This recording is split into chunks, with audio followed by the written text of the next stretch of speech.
강혜신의 오늘의 미국. 15명의 케네디 가족이 오늘 같은 가족인 로버트 케네디 주니어를 제치고 바이든 대통령을 공식 지지합니다. 무소속으로 출마한 오빠 로버트 케네디 주니어를 비난하는 동생 캐디 케네디 등이 바이든을 공식 지지한 뒤에 가가호호 방문 캠페인도 합니다. 트럼프 전 대통령은 다시 뉴욕의 형사법정에 앉게 됩니다. 7명이었던 배심원은 1명이 신원 공개를 우려해서 6명으로 줄어들었습니다. 트럼프 전 대통령은 어제는 폴란드 대통령을 뉴욕에서 만났습니다. 바이든 행정부는 오늘 이란에 들어온 철강, 자동차 산업에 새로운 제재를 했습니다. 이스라엘이 이란에 대한 보복 공격을 하지 않는 대신 라파 공격을 묵인했다는 보도는 단호하게 부인합니다.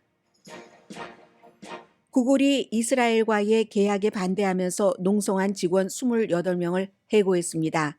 이스라엘은 지금 전선이 3군데입니다. 연방 상원은 현직 장관을 탄핵하려는 시도를 기각했습니다. 이로써 국경을 지키지 못했다는 이유로 탄핵하려던 공화당의 시도는 끝났고 오늘 국토안보부 장관은 청문회에 출석합니다. 애리조나주 공화당이 150년 전의 낙태법을 폐기하려는 민주당의 노력을 두 번째 무력화했습니다. 그러나 선거에서는 민주당의 문을 열어주는 조치입니다. 사과 1개에 7달러를 주고 산 손님이 1개에 7달러입니다. 틱톡에 비디오를 올려서 많은 사람들이 놀라고 있습니다. 한국 얘기가 아니라 미국 마켓에서 일어난 일입니다. 미국인은 하루에 평균 스마트폰을 144번 체크한다는 조사가 발표됐습니다. 14번이 아니라 144번입니다. 여러분 안녕하십니까? 오늘의 미국 강혜신입니다. 아직 일어나기 조금 전의 상황이거든요.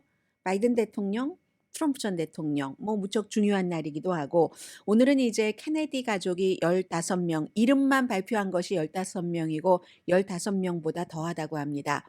바이든 대통령을 공식 지지하는 지금 바이든 대통령이 펜실베니아에서 오늘까지 사흘째 선거 캠페인을 하고 있죠. 스크랜튼 본인이 태어나고 10살까지 자란 그곳에서 시작해서 어제는 이제 피츠버그에서 나도 트럼프 전 대통령 못지않게 중국에 대해서 관세를 부과할 수 있어 하면서 이제 중국 철강에 대해서 지금의 그 관세의 3배를 부과한다 이런 발표를 한 것. 그리고 이제 오늘 마지막으로 여러 가지를 다각도로 트럼프 전 대통령을 공격을 하겠죠. 오늘은 이제 필라델피아에서 선거 유세를 하는데 그 필라델피아에 케네디라는 라스트 네임을 가진 사람들이 15명 이상 등장한다는 겁니다. 세인트 패트릭스 데이가 그 아이리시인 바이든 대통령에게는 무척 중요했고 그날도 백악관에 수십 명의 이건 15명이 문제가 아닙니다. 케네디가 그 가족의 지금 3대 이렇게 내려왔으니까 많잖아요. 그런 사람들을 전부 백악관에 초대해서 본인을 지지한다는 것을 바이든 대통령은 과시를 했고 오늘은 이제 중요한 사람들 15명이 로버트 케네디 주니어의 시스터, 여동생이죠. 로버트 케네디 주니어도 그러고 보니까 왜 이렇게 나이들이 다 많습니까? 바이든 대통령 선거할 때 82살, 트럼프 전 대통령 78살, 로버트 케네디 주니어도 이미 70살이거든요. 그 여동생인 캐리 케네디가 64세입니다. 아마 오늘 이 모임에 좀 중추적인 역할을 한 것 같고 이 로버트 케네디 주니어가 민주당이지만 여러 가지 환경이라든가 낙태라든가 이런 것은 좀 진보적이고 그럼에도 환경 부분에 대해서는 굉장히 음모론도 많이 갖고 있는 사람이고 백신에 대해서는 엄청난 음모론자고 이런 상황에서 지금 민주당이 계산하기는 트럼프보다 바이든에게 더 해가 된다 하니까 케네디 가족을 껴안는 게 너무 중요한 거죠. 물론 투표는 해봐야지 알기 때문에 도대체 이 로버트 케네디 주니어라는 사람이 트럼프에게 득이 될지 바이든에게 득이 될지 지금으로서 확실하게 알 수는 없지만 두 후보가 다 마음에 들어 하지 않는 유권자들이잖아요. 대체적으로.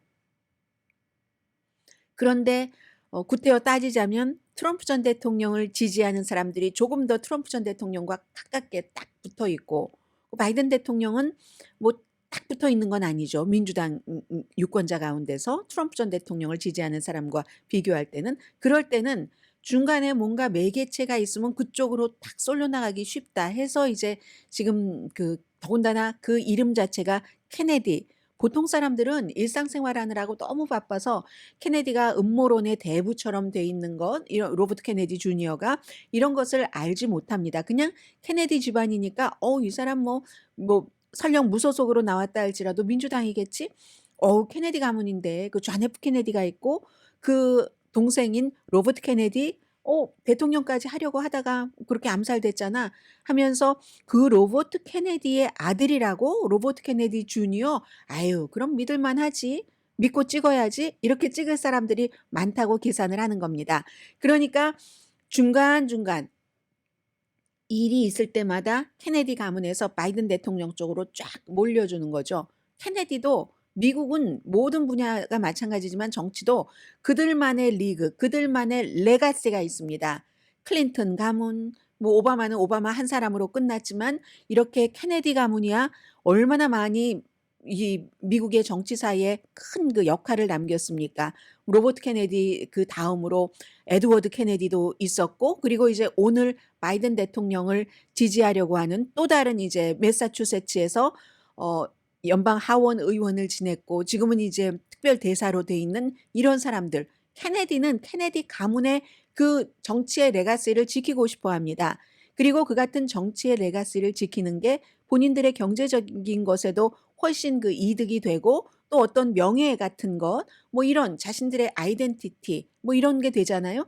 그래서 도저히 우리 오빠 무슨 뭐 우리 동생 이 로버트 케네디 주니어는 아니고 바이든이다라고 얘기를 하는 겁니다. 그래서 이제 도널드 트럼프의 터무니없는 거짓말과 행동이 이게 법무장관으로서 그 로버트 케네디 딸이 얘기를 하는 거예요. 캐리 케네디가 오늘 바이든을 지지할 법무장관으로서 법을 지키고 정직하게 이렇게 하는 것을 생명처럼 알았던 우리 아버지가 아니 미국이 지금 저렇게 거짓말을 일삼아서 일삼는 것보다 더하는 트럼프의 터무니없는 저 같은 행동을 볼 때는 아버지가 너무나 기가 막혀 하실 거다. 살아계셨다면 너무 놀라셨을 거다. 법을 지키고 국가를 보호하겠다는 약속을 또 지켰었던 돌아가실 때까지 그런 얘기를 캐리 케네디가 합니다. 아직까지 그 바이든 대통령과 같이 등장하진 않았지만 오늘 아침에도 보니까 굿모닝 아메리카에도 출연을 해서 얘기를 했고요. 아빠라고 얘기를 합니다. 데디 이렇게 얘기를 하면서 평생을 정의, 인권 그리고 이제 두려움 이런 것으로부터 자유 이런 것을 지켜야 된다 하고 일을 하셨던 분인데 그게 바로 오늘날 바이든 현 대통령이 하는 것이다. 바이든 대통령이 모든 사람들의 권리와 자유의 챔피언이다. 트럼프는 거짓말장이다. 이제 이렇게 딱 결론을 지어버린 겁니다. 그래서 이제 바이든 대통령이 오늘 행사에서는 아무래도 오늘의 미국이 진행되는 동안은 아닐 것 같아요. 그래서 이제 로버트 케네디의 법무장관의 손자인 조 케네디 3세 매사추세츠 몇 지역구인가요? 아무튼 4지구네요. 의회 의원을 했고 2022년까지 그리고 이제 지금은 북아일랜드 대사입니다. 그래서 많은 사람들이 뭐 로버트 케네디 손자도 있고 뭐 그 가족들이 오늘 다 모이면서 바이든 대통령이 어떠한 그 연설을 하겠죠. 연설을 하고 나서 이 케네디 가족은 그 펜실베니아에서 이제 가가호호 방문도 하고 미리 다 뭐 정해놓은 집들이겠죠. 방문도 하고 전화로 해서 캠페인을 바이든에게 찍어주십시오. 이런 일들도 오늘 한다는 겁니다. 왜 굉장히 로버트 케네디 주니어가 중요하냐면은 스윙 스테이트에서의 마진 자체가 그다지 크지가 않습니다. 바이든과 트럼프 때나 아니면 그 전에 트럼프와 힐러리 때나 제3당 후보가 와서 예를 들어서 뭐 질 스타인 같은 녹색당 후보가 2016년도에 트럼프와 힐러리 클린턴이 대결할 때요. 스윙 스테이트에서 받은 그런 표가 스윙 스테이트에서 트럼프가 힐러리 클린턴에게 이긴 그 마진 있죠. 그 표보다 3당 후보 표가 더 많았습니다. 그럼 이건 잘못하면은 이렇게 해서 스윙 스테이트에서 지금 로버트 케네디 주니어가 계속 선거 투표용지에 이름을 올리려고 노력을 하니까 잘못하면 로버트 케네디 주니어가 크게 이 바이든 대통령에게는 바나나 껍질이 될 수도 있다는 그런 것들 때문에 이제 중간중간 이번이 또 마지막이 아니겠죠.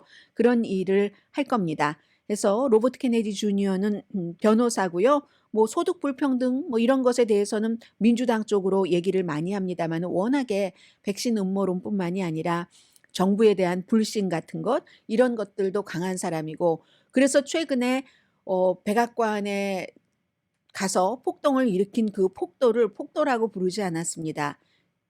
액티비스트라고 불렀고요. 미국은 그 같은 운동가, 활동가의 헌법상의 자유를 박탈했다. 이래 놓고는 그런 걸 초지일관 지키던가. 그 다음날 바로 비난이 엄청나게 쏟아지니까 내 말은 뭐 그게 아니었고 뭐 그게 아니었고 이렇게 변명을 한다던가 아니면 또 그 전에는 트럼프보다 바이든이 미국의 민주주의에 훨씬 위협이다. 이런 얘기를 합니다. 왜냐하면 본인이 싫어하는 일을 본인에게 했기 때문에 본인이 계속 음모론을 무슨 트위터 X 같은 데다 하니까 정부에서는 너무 요즘은 소셜 미디어가 완전히 뉴스 매체가 돼 버렸고 그 영향력이 너무 커지니까 대단히 엄청난 그 가짜 같은 것은 단속을 해 주기를 원합니다. 그래서 이제 그러한 것들을 그 소셜 미디어에 얘기를 했다고 본인의 표현의 자유를 위배를 했으니까 이게 이제 의사당 폭동 사건이나 이런 것보다 더 크게 보는 겁니다. 이 로버트 케네디 주니어는 본인에 해당되는 것이기 때문에. 그래서 민주주의에는 트럼프보다 바이든이 더 위험하다. 이런 얘기를 하니까 그것도 그럼 계속 초지일관 지키던가 그것도 또 막 비난이 나니까 나중에 말을 바꿉니다. 제가 이 두 가지에서 뭘 보냐면요. 니키 헤일리 전 그 공화당 예비선거 후보가 한참 잘 나갈 때 막 뱅커들이 돈을 막 넣고 트럼프는 안 되겠다. 아무리 공화당이고 세금도 깎아주고 하는 건 있지만 불안해서 돈도 날아갈 것 같아. 세금으로는 깎아줘도 뭐 이런 식으로 생각을 하면서 니키 헤일리에게 막 그 돈을 줬습니다.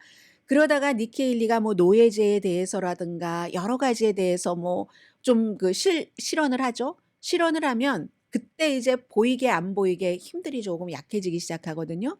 지금 로버트 케네디 주니어도 이 같은 두 가지 발언 이후에 약간 힘이 약해진 그런 감은 아무튼 있습니다.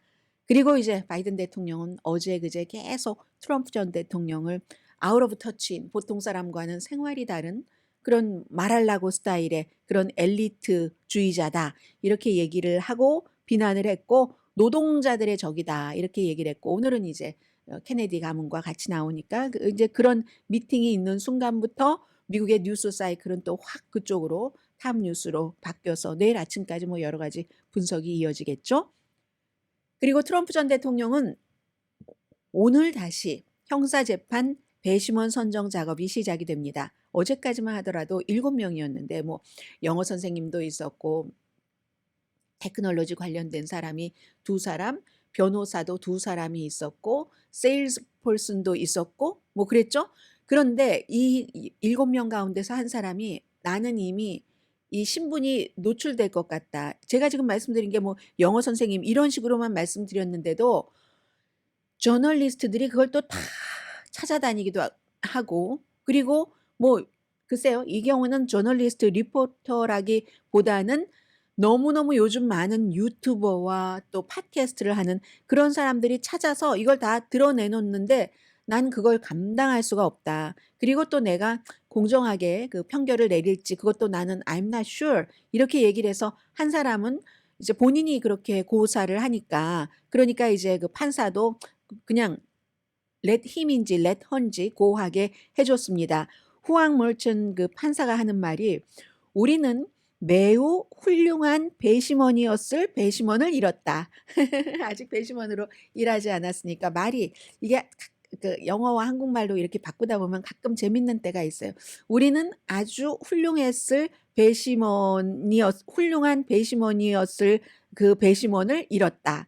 이렇게 얘기를 했고 그러니까 이제 7명에서 1명 또 빠졌으니까 12명에다가 6명 그 얼터너티브 대기조를 해야지 되니까 18명이어야지 되는데 지금 6명이니까 12명을 지금 새로 선정을 해야지 되고요. 검사 측에서는 트럼프 전 대통령이 개그 오더에 대해서 이 케이스에 대해서도 7번을 위반했다. 이 케이스는 포르노 배우와 잠을 자고 돈을 주고 그리고 돈 준 것을 거짓말로 뭐 사업한 것처럼 이렇게 하고 했었던 34개 혐의고 트럼프 전 대통령은 잠잤다는 것조차 부인하고 나는 죄가 없다고 얘기를 합니다. 제가 포르노 배우와 잠자고 이 케이스 이렇게 말씀드리니까 어떤 분이 아니 잠잔 거 봤어요? 하고 저에게 따지시는 거예요. 아니 그런 잠을 안 자면 돈은 또 왜 줍니까? 그리고 잠을 안 자고 돈을 안 줬는데 여기까지 옵니까? 미국의 전직 대통령인데 형사 재판까지 오겠느냐고요. 트럼프 전 대통령이 그 말을 믿으시는 건지 안 믿으시는 건지는 모르지만 그렇게 저에게 얘기하시는 많은 분들이 그런 생각할 거예요. 네가 봤어? 네가 봤냐고 이렇게 얘기하는데 제가 고추장인지 된장인지 안 찍어 보고도 먹어보고도 알만할 뿐더러 그 비유는 적절하지 않지만 미국의 법적인 시스템이 잠도 안 자고 돈도 안 줬는데 그 돈 준 것을 사업상 거래로 잘못 조작을 했다고 하면서 그걸 또 약간 무리하다는 주장도 하고 있는 연방 뭐 선거법 위반에 걸어서 이렇게까지 세 개의 재판을 이런 일은 그렇게 미국이 멍청하고 녹록하지 않습니다. 답이 됐습니까? 다시는 그 질문 하지 마세요.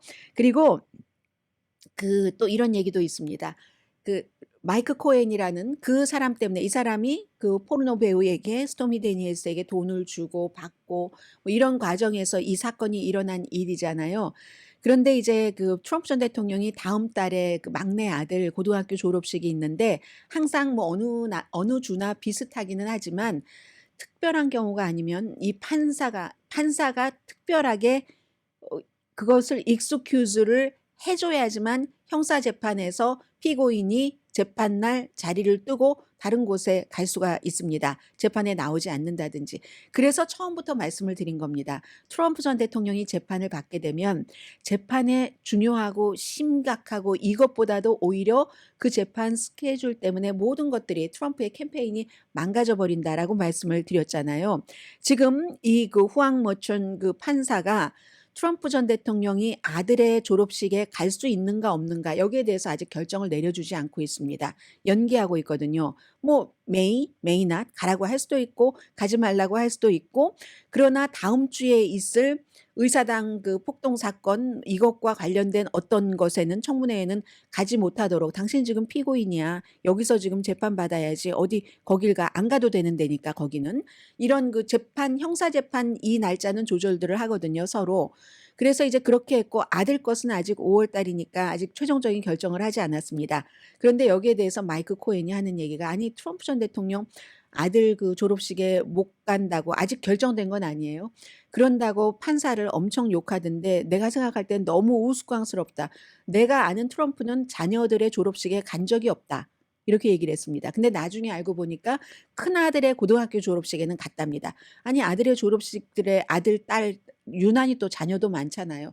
가지도 않는 사람이 그렇게 얘기하는 것이 굉장히 우스꽝스럽고 오히려 베론과 아들 막내 아들과 와이프는 안 오는 걸 더 좋아할 것 같다. 뭐 이렇게 얘기를 하기도 했고요. 어쨌든 그런 일이 있고 그리고 이제 이 사람은 마이클 코엔이 지금 우리가 자꾸 트럼프 전 대통령이 피고라는 사실을 잊어버리는데 피고에게는 개인적인 스케줄 같은 것들이 정말 사실 원래대로 따지면은 익스큐즈가 돼서는 안 되는 거죠. 본인도 감옥에 들어갔기 때문에 그 감옥에 들어갈 때 본인의 말로는 트럼프의 지시에 의해서 트럼프에 유리하게 일을 한 그 혐의로 감옥에 들어갔는데 그 감옥에 들어가 있는 동안 뭐 와이프의 뭐 생일이기도 했고 뭐 결혼 25주년이었기도 했고 나는 그런 거 한다는 거 상상도 못했다 뭐 이런 얘기도 합니다.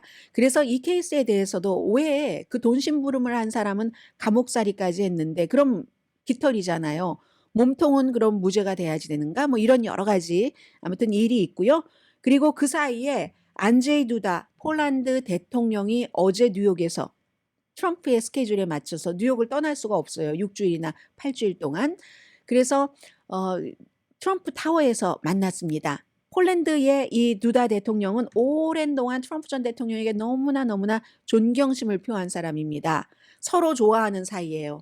이 헝가리 총리나 마찬가지로 빅토르 오르반과 마찬가지로. 그런데 하나 다른 게 있죠. 폴란드의 이 두다 대통령은 이 우크라이나, 왜냐하면 러시아와 국경이 바로 우크라이나 다음에 타겟이 폴란드가 되기 때문에 우크라이나를 강하게 미국이 지원해 주기를 원하는 겁니다. 어제 한 2시간 반 동안 뭐 밥도 먹고 트럼프의 개인 아파트먼트에 초대가 돼서 그래서 뭐 얘기도 하고 했다고 하니까 어떤 얘기를 하는지 모르겠어요. 이 사람은 어느 정도로 트럼프를 좋아했냐면 폴란드의 군사기지 이름을 트럼프 이름으로 하려고 했어요. 포트 트럼프로 하려고 했었던 적도 있고 2025년도에 임기가 끝나는데 지금은 이제 그 전에 러시아가 우크라이나를 완전히 점령하고 나면은 다음 단계가 오기 때문에 그리고 본인은 물러나도 본인의 레가시라는 게 있으니까 아마 그런 여러 가지 부탁도 했겠죠. 분위기 좋았다고 하고 트럼프 전 대통령이 지금 대통령이 아닌데도 불구하고 그럼 폴란드 대통령과 바이든 행정부가 조금 불편할 수도 있을 수도 있잖아요. 그런데 흔히 그럽니다. 이제 여당이 있고 야당 지도자라든가 이 사람은 야당 지도자는 아니지만 대선 기간 동안에 대선 후보가 될 게 확실하고 대통령이 될 확률은 50%잖아요. 그러면 지금의 여당에서도 백악관에서도 익스큐즈 해줍니다. 익스큐즈 해줘서 얼마 전에는 뭐 데이빗 카메룬 영국의 외무장관도 왔었고 또 우파의 인기 영합주의자 아르헨티나 대통령 하비에르 밀레이도 이런 사람들과 친해요. 트럼프 전 대통령 2월 달에 만났습니다. 아무튼 그런 일이 있고요. 그래서 오늘은 오후에는 전체적으로 트럼프 전 대통령 법정에 출두한 것 그리고 바이든 대통령 케네디 가문 사람들에 둘러싸여서 캠페인하는 것이 탑 뉴스가 될 겁니다.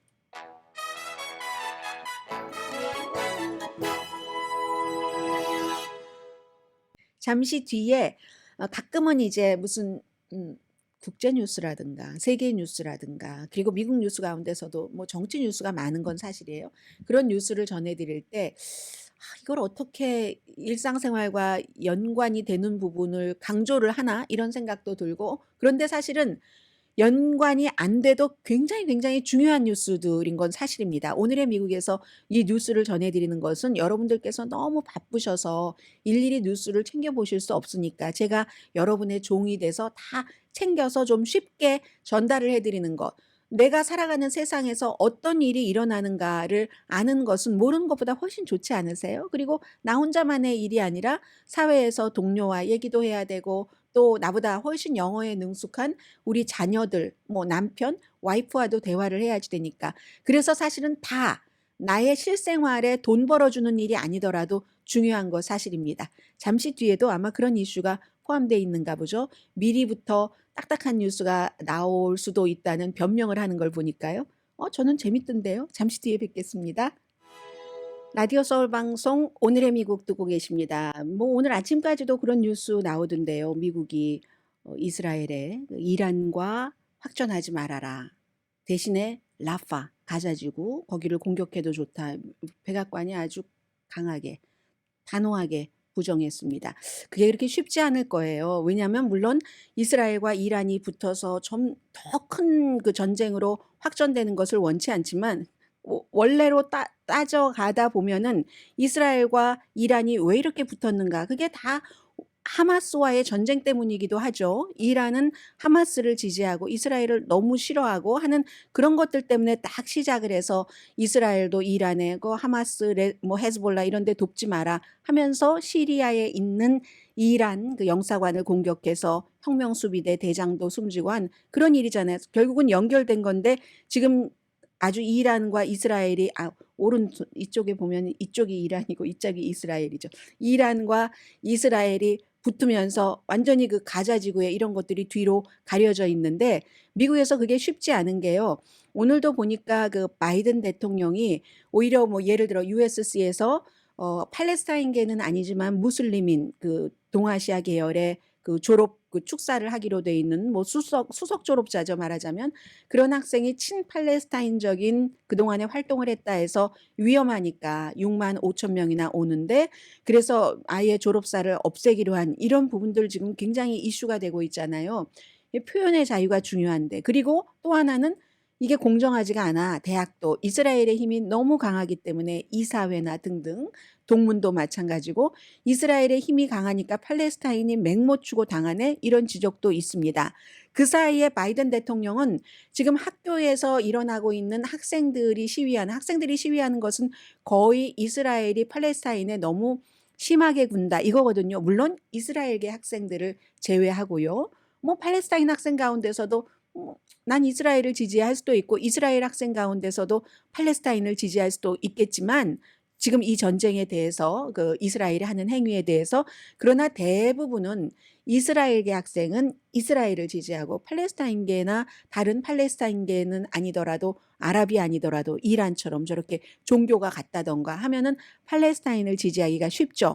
바이든 대통령 측에서는 대학교에서 일어나고 있는 이 같은 그 위험함, 불화 여기에 대해서 학생들을 지지한다라고 얘기를 했거든요. 대부분의 학생들 지금 왜 문제가 되는가? 친팔레스타인적인 시위를 하기 때문에 문제되는 거죠.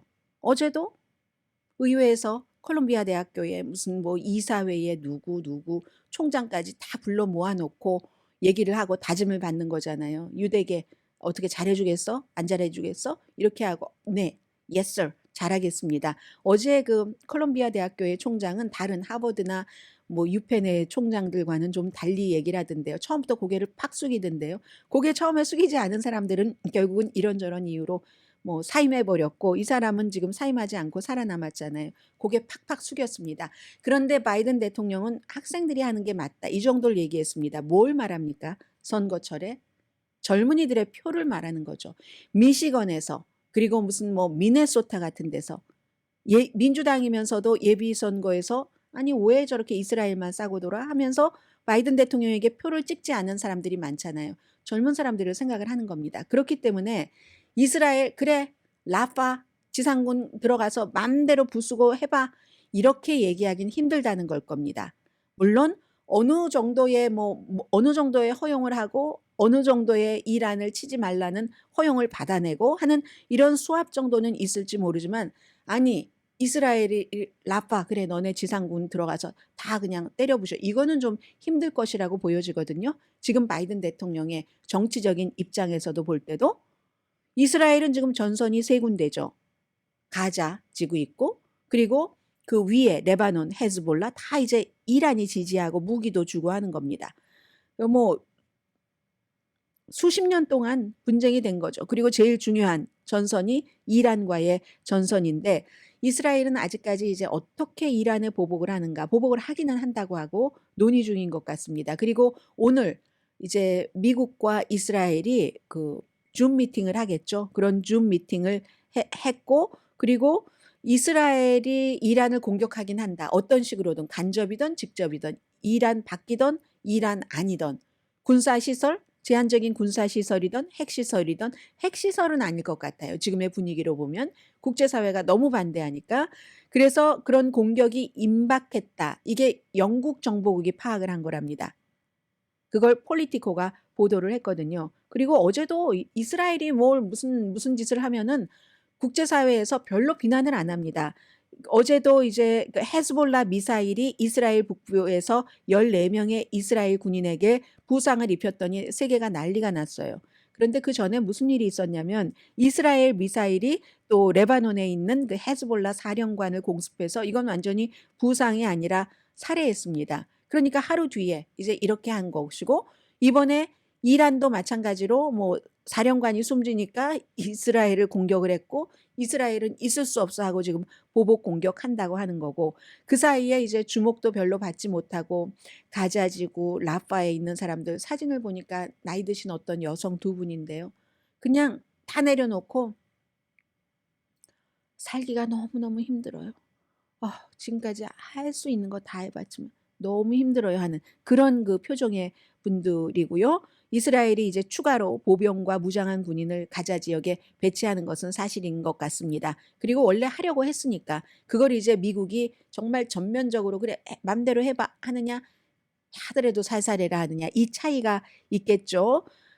그리고 군인들도 경계태세를 하고 4만 개의 텐트를 준비했다고 이스라엘이 엄청 자랑합니다. 우리는 팔레스타인 난민을 생각해서 4만 개의 가자 지구의 작전, 군사 작전에 대비해서 4만 개의 텐트를 준비했다. 아니, 230만 명이 살고 있는 그 가자 지구를 초토화해 놓고, 그리고 북쪽에서도 계속 뭐 아파서 내려오지도 못하고 부모님 때문에도 내려가지도 못할, 뭐 그러니까 월남하는 거잖아요. 이렇게 남쪽으로 내려오는 거, 피난 가는 거.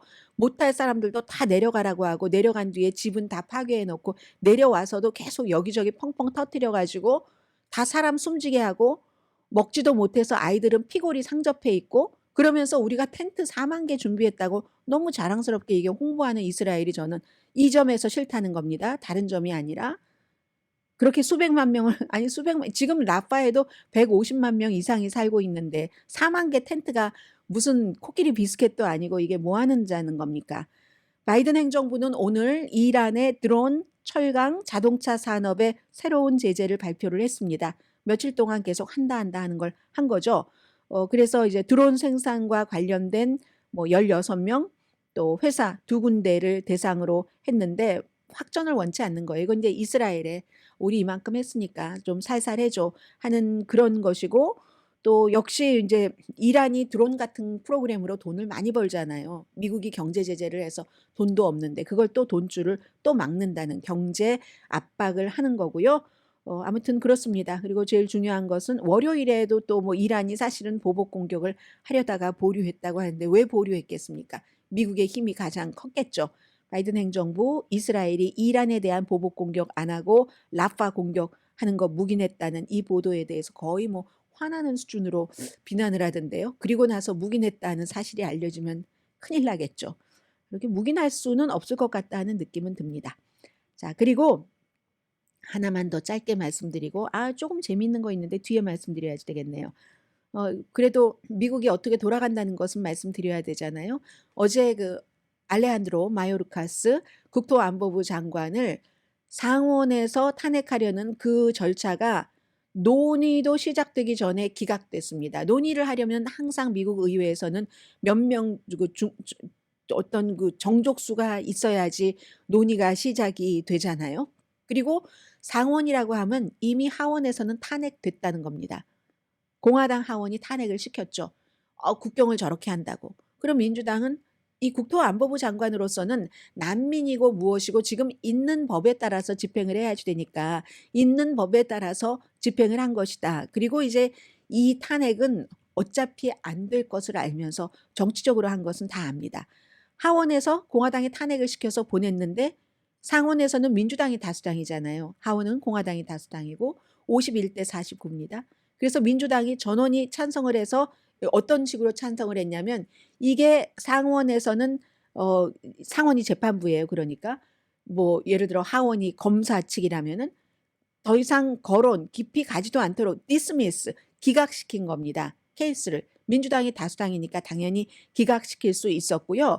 이렇게 하는 건 헌법에 위배된다 하는 게 민주당의 얘기인데, 공화당은 또 뭐라고 얘기하냐면, 미치 매코넬은 아니 탄핵이라는 것을 논의조차도 하지 않고 이렇게 그냥 기각시키는 건 말도 되지 않는다 하니까, 또 다른 공화당의 이밋 럼니, 이 사람은 이제 76세인데 더 젊은 사람들에게 길을 연다 하면서 재선에 나가지 않겠다고 했잖아요. 몇 번인가 공화당 공화당 후보이기도 했고 오바마와 결혼했었잖아요. 밋 럼니가 아마 미치 매코넬이 원하는 대로 논의를 했으면 오히려 공화당의 여러 명은 도저히 양심상 그 기각에 찬성을 했지, 이 사람을 탄핵해야지 된다는 표를 던질 수가 없었을 것이다. 이제 이렇게 얘기를 했기 때문에 결국은 토론조차 없이 이 사람의 탄핵을 기각한 것은 공화당의 굉장히 당혹스러운 패배입니다. 여기서 하나 볼 수 있는 것은 그만큼 탄핵 사유가 안 된다는 것을 알면서도, 탄핵이 안 될 것을 알면서도 밀어붙인 이유는 국민들에게 보라는 겁니다. 국경 이슈가, 이민 이슈가 이만큼 중요하니까, 민주당이 잘 못하고 있으니까 우리 공화당을 찍어주세요. 트럼프 전 대통령을 찍어주세요 하는 그런 얘기가 되고요. 잠시 뒤에 사과 한 알에 7달러라고 해서 깜짝 놀랐는데, 잘못된 게 아니라 정말 7달러라는데요. 미국에서 보스턴에 살고 계신 분들 그렇습니까? 어떤 그 스토어에 가면은요. 잠시 뒤에 전해드립니다.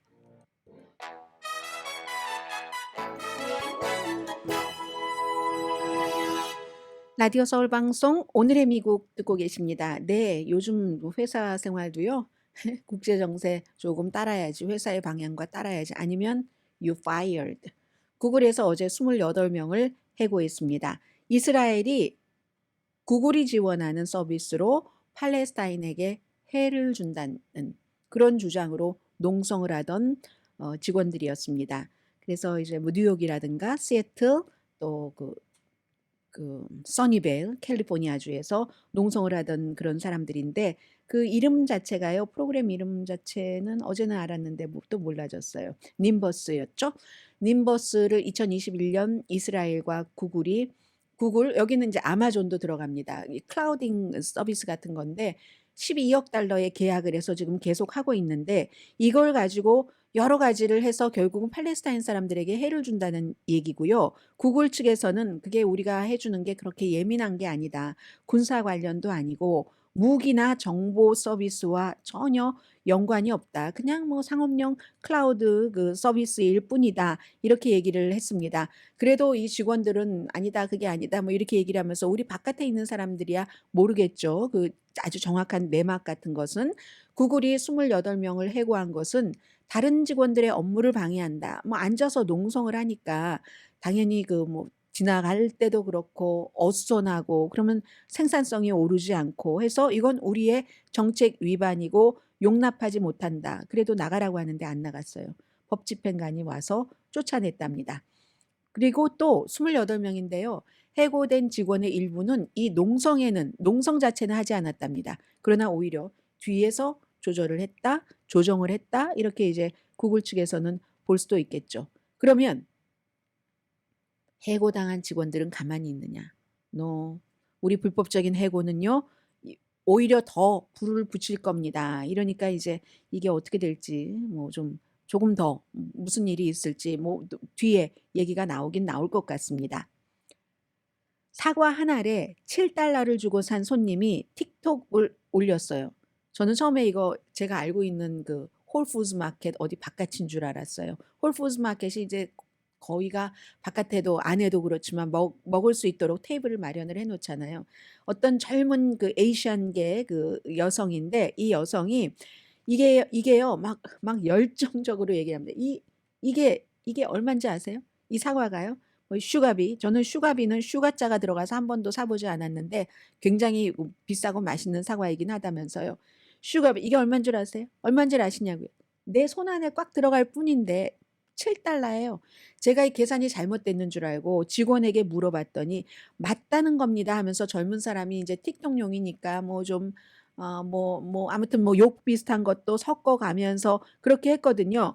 그랬더니 많은 사람들 반응이 "네가 홀푸드에 간 것이 잘못이지." 뭐 이렇게 얘기하고 홀푸드 또 웹사이트에는요.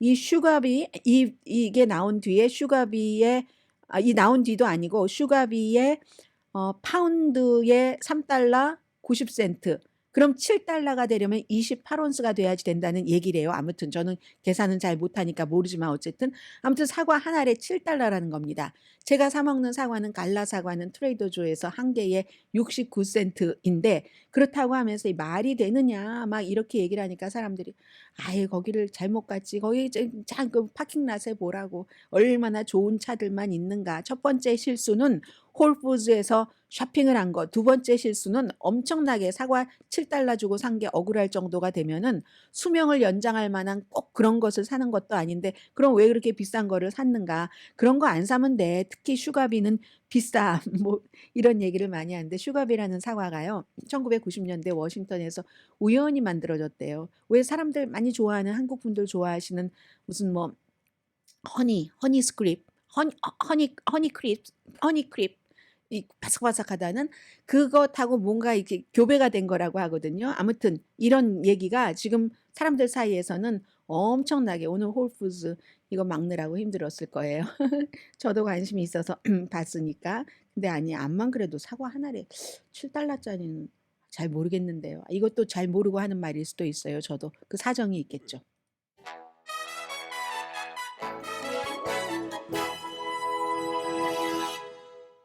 라디오 서울 방송 오늘의 미국 듣고 계십니다. 애리조나주의 공화당이 1864년도에 만들어진 애리조나가 주정부가 되기도 전이요. 1912년도에 주가 됐습니다. 주로 편입이 됐습니다.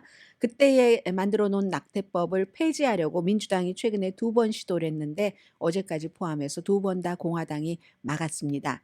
애리조나주는 상원과 하원이 공화당이 각각 한 석 많은 다수당입니다. 이 한 석으로 지금 막은 건데요.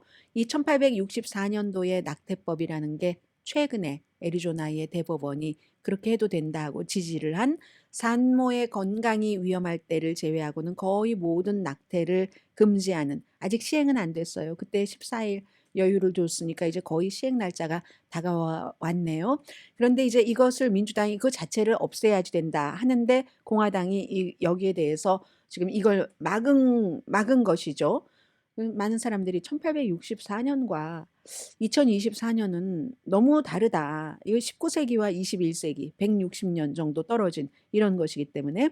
그런데 심지어는 이 케이스에 대해서는 아주 그 보수적인 공화당조차도 특히 이제 트럼프 전 대통령을 지지한다면 여기에 대해서 그다지 찬성하지는 않거든요. 그런데도 이 애리조나주의 민주당이 이렇게 열심히 이걸 안 한다고 하니까 이게 이제 조금 문제가 돼서 많은 사람들은 오히려 11월 달에 민주당의 어떤 그 선거에서 문을 열어줄 것이다. 지금 이런 얘기들도 많이 하고 있고요. 이 법이 시행되기 전까지는 애리조나는 지금까지는 말하자면 임신 15주일 이후의 낙태를 금지하는 그런 그 상황이 되는 거고요. 뭐 그나저나 11월 달에는 또 낙태 권리도 보호할 수 있는 그런 그 주민 발의안이 선거에 붙여지니까 그때가 돼야지 또 이제 정확한 결과가 나올 수 있을 것 같고요. 오하이오주에서도 이번에 그 낙태가 11월 선거에서 굉장히 그 중요한 이슈가 될 것이다. 이런 얘기들 무척 많습니다. 그리고는 스마트폰이요. 하루에 여러분들 몇 번 보세요. 스마트폰이 1992년도에 나왔다고 하네요. 그런데 144번 평균 reviews.org라는 데서 이런 거 많이 조사하는 데입니다. 2023년도에 조사했더니 그렇게 나왔다는 얘기거든요. 그래서 체크하는데 그게 요즘 스마트폰으로 뭐 돈 관리도 하죠. 사람들과 뭐 커넥션도 하죠. 근데 이게 옆에 두고 있으면 두고 있을수록 더 '내가 뭔가를 놓쳤나?' 계속 보게 된다는 겁니다. 그래서 오히려 나쁜 습관을 고친다기보다 좋은 습관을 만들어서 스마트폰을 오버컴한다는 건데 야외에서 더 많은 시간을 보낸다든가 몸을 자주 움직인다든가 아니면 친구 가족과 함께하는 시간을 미리 마련을 해 놓고 그러면 함께 웃고 떠들고 밥 먹으면서 계속 스마트폰을 볼 수는 없잖아요. 이거 굉장히 문제랍니다. 집중력도 떨어지고요. 네. 보니까 우디 알렌에 대한 기사를 제가 다 읽어보지는 못했는데 우디 알렌이 지금 88세라고 하거든요. 근데 뭐 결혼, 뭐 수니 프레빈 다 알고 계시는 거고 영화도 최근에 하나 만들어내서 굉장히 인기가 있었다고 하고요. 그런데 지금 보니까는요. 이 최근의 사진일 텐데 그 타자기 옛날의 타자기 있잖아요. 그 옛날 타자기로 여전히 작업을 하시네요. 88세인데 은퇴하지 않으셨고요. 건강해 보입니다. 사진으로는 강혜신이었습니다.